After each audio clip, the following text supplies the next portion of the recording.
mutakuja transformer, mutakuja une nouvelle police. Haiko vile?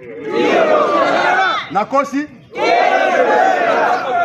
Bokoya lokola police ya 2024 était. Eza bongo te?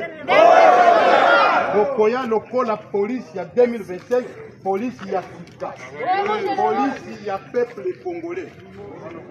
Oh, ezalaki muke mutu amoni tenir la police mbanga. Bona nini? Oh, confiance ezalaki tracasserie ezalaki. Mais tracasserie wana utaki ekolo epai ya bakonzi. Ozofuta mate, ozoluka kwanga sima ya population. Eza bongo te ezalaki? Nde yango wana ba antivalere wana ifoye elonga. Esi la population ntango akomona biso confiance ezonga. Police ya Sika na makambo ya nini? Ya Sika. Eza bongo te? Na yango lelo bokokende. Bozokende na Goma po bokende kosala recyclage na bino pour quelques jours et après vous revenez au milieu de la même population. Attention qui okozonga biso na Bukavu te osali na Goma, c'est toujours la RDC.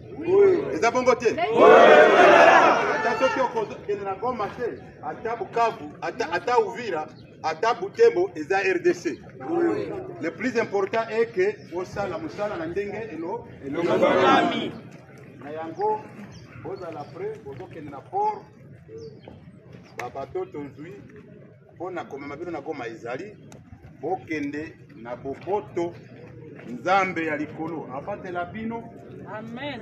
Ti bokomi na Goma kobanda recyclage na bino tina ndenge ekosuka nzambe azala sima na bino esila malamu boya tofanda totiana maboko to libere mboka na biso na maboko ya bakulu na cravate. Oyebi bango. Bana na bango baza na poto, bana na yo ambade bangaika. Vous en avez bien. Maintenant nous disons c'est fini. Un policier, un militaire, ce sont des cadres aussi.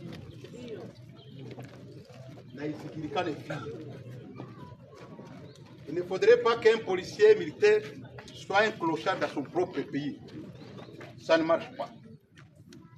Mais nous avons dit non, aller à la place de nous.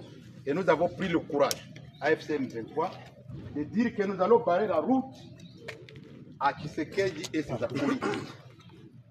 Tous ceux qui les accompagnent. Nous avons dit non. Et c'est ce que nous sommes en train de faire. Le boulot, le voici. Bukavu est libéré. Et on va libérer d'autres coins, si cela est nécessaire. Parce qu'il y a d'autres compatriotes, d'autres Congolais qui sont au-delà de Bukavu, mais qui souffrent comme les Bukaviens souffraient avant qu'on arrive ici. On n'est pas très bizarre. Nabo, il faut tout libérer. Maintenant, nous allons libérer d'autres coins avec vous. Et vous allez servir comme modèle.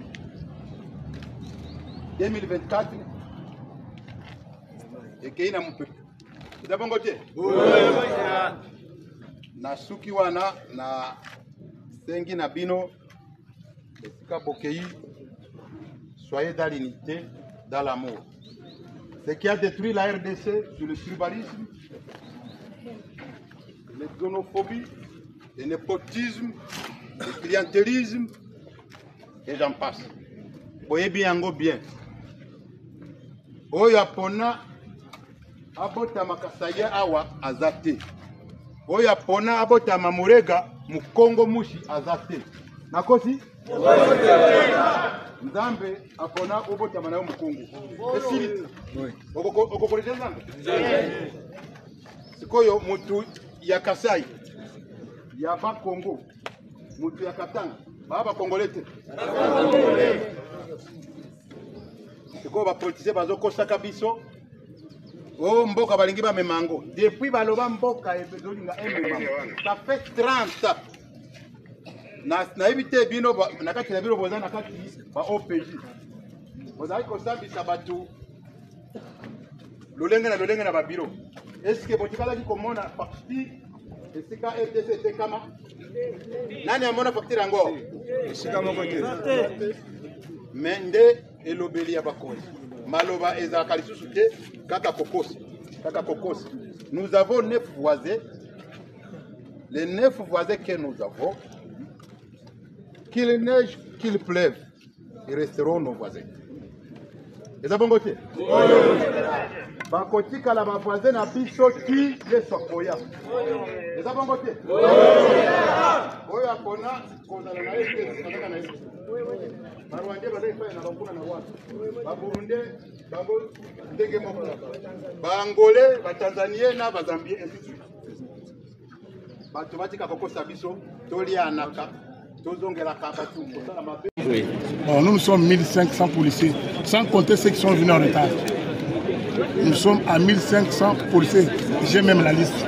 Et tous ils sont d'accord à partir à la formation? Ils sont parfaitement d'accord. Ce que vous voyez ça, ce sont les vrais patriotes qui aiment servir le pays sous les drapeaux, malgré la souffrance que nous traversons. Et pour ceux-là qui ont fui, est-ce qu'il y a un message particulier que vous voulez donner? Il n'y a pas... Bon, ceux qui ont fui, c'est la peur.